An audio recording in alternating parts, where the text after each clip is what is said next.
Olá, saudações a todos. Hoje eu vou responder uma pergunta de uma inscrita em nosso canal, a Maria Lúcia, que mora em Cascais, lá em Portugal. Ela mandou uma pergunta onde ela diz a seguinte dúvida: eu sinto dor imensa e formigamento no meu braço, mais precisamente na região da minha mão. O que pode ser? Bem, essa é uma pergunta muito ampla e de difícil resposta.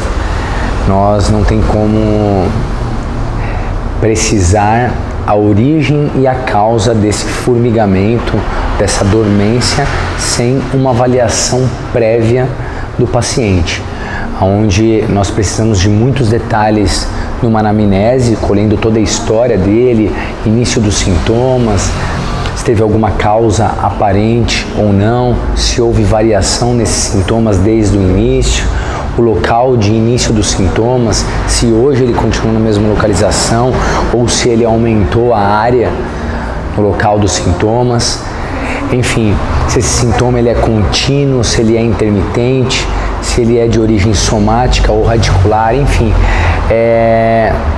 muitas são as perguntas que precisam de respostas antes que a gente diga a causa evidente da origem desse formigamento ou dessa dormência. O que nós podemos dizer de um modo geral? Vamos lá.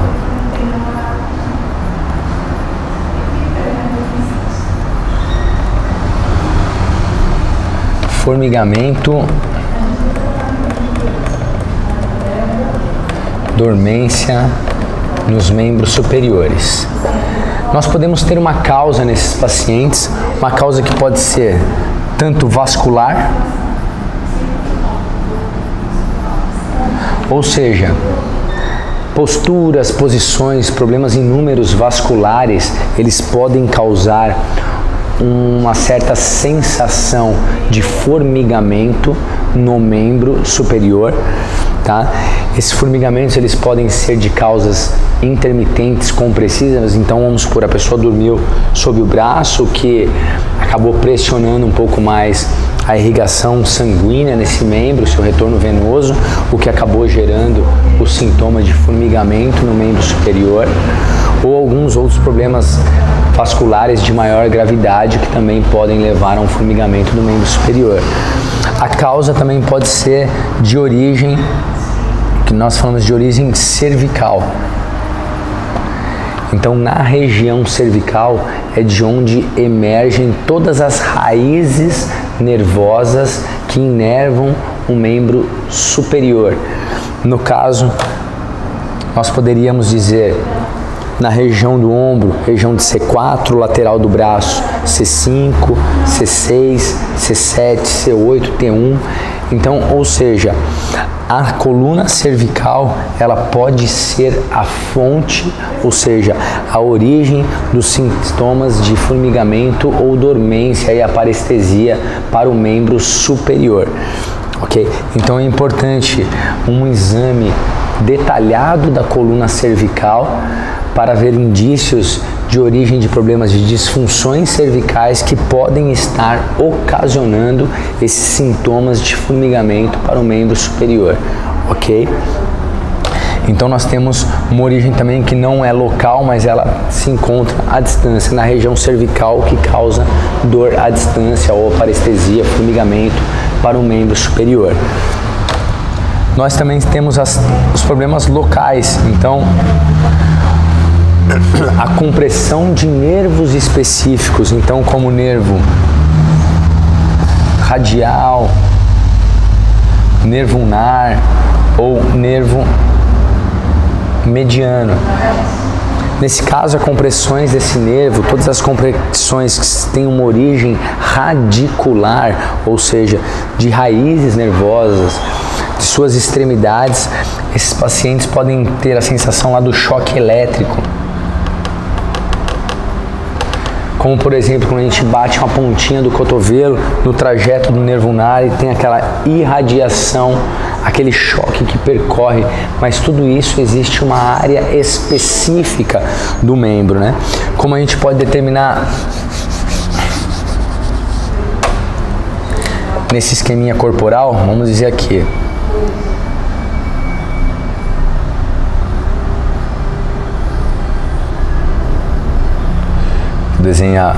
Meu desenho não é lá tão bom, mas então aqui de frente, tá? Então a gente tem, como eu disse, área de inervação. Quando falamos de coluna cervical, essa área é a área, nós falamos da raiz de C4, essa região até a lateral do braço, cotovelo, região de C5, essa extremidade nós chamamos de área de C6, esta outra de C7, essa outra região aqui de C8 e a parte interna do braço do nível de T1. Então, respectivamente, a região cervical, as raízes nervosas que emergem da coluna cervical aqui de C4 até T1, elas podem gerar sintomas em membros superiores, ok?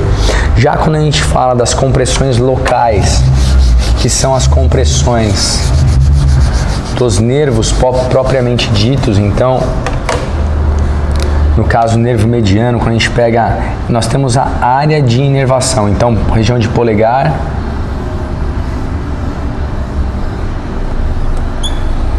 vamos imaginar a mão, aqui os dedos, certo? Passei dedo aqui. Ok.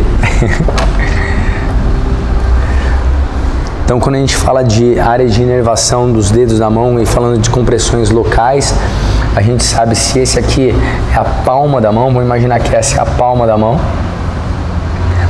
Na região da palma da mão, nós vamos ter a área de inervação que vai pegar essa região especificamente, então o que nós chamamos de região lateral da mão, região medial. A gente está falando de referências anatômicas, né? A posição anatômica seria essa, onde o polegar está para a lateral e o dedo mínimo para a região medial. Então, essa inervação mais medial da mão, nós chamamos de território do nervo ulnar, ok? Que é essa área mais medial, que ela pega o quinto dedo e metade medial do quarto dedo. Quem é responsável por essa área? Região ulnar.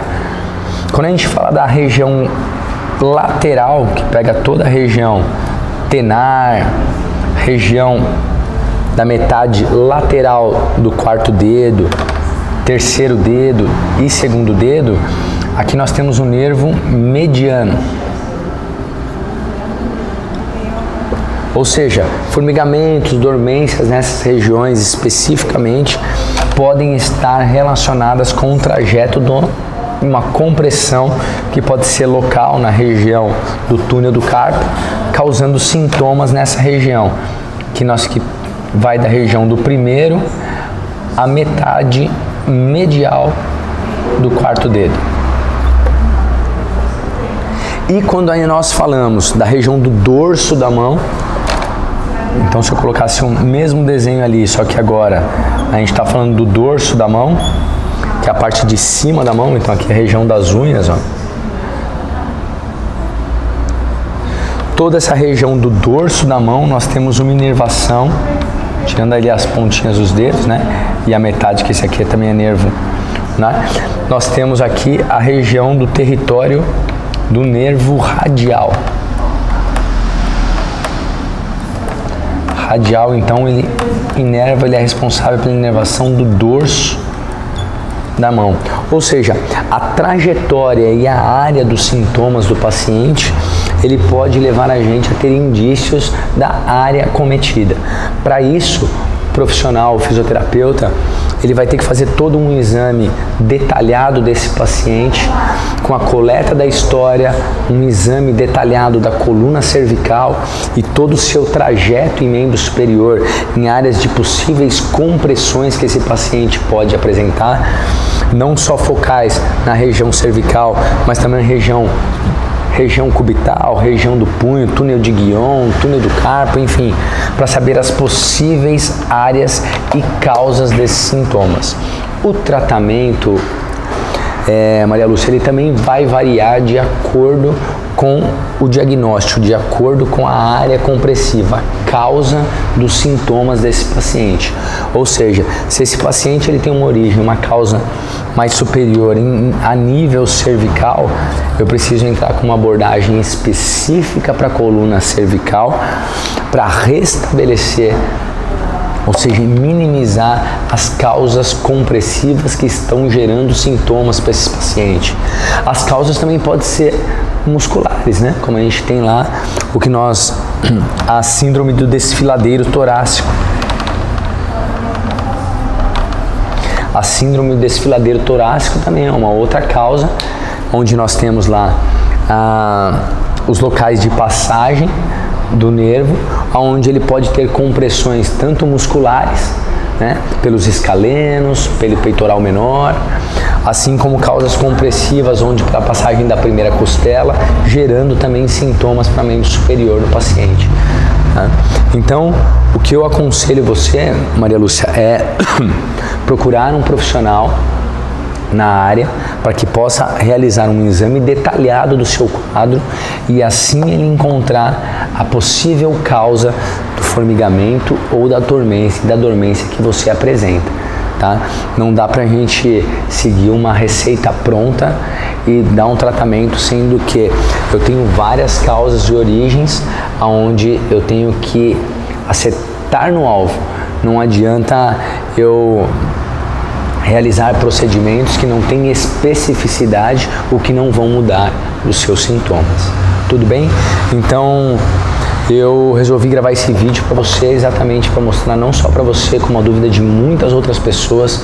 Eu vejo muita gente mostrando procedimentos de tratamento para formigamento, dormência no braço, sendo que é preciso, antes da gente instituir um tratamento que seja adequado para cada paciente, a gente estabelecer qual a causa específica que está gerando os sintomas, ok? E não atuar nos sintomas sem ter a origem real com que eles estão gerando toda essa queixa sintomatológica do paciente, ok? Não sei se eu ajudei ou confundi mais na minha explicação, mas o que eu gostaria de deixar claro é que existe toda uma complexidade nesse caso e não dá pra gente vulgarizar o tema disponibilizando um tratamento qualquer sem especificidade alguma, qual provavelmente vai perpetuar os sintomas, podendo se agravar com o passar do tempo, ok? Então eu deixo aqui um grande abraço a todos que acompanham o canal e que tem queixa por algum desses sintomas, de dormência, formigamento, que procurem um profissional para que se seja feito uma avaliação detalhada do seu quadro e estabelecida uma conduta que atenda às suas necessidades. Um grande abraço e até a próxima.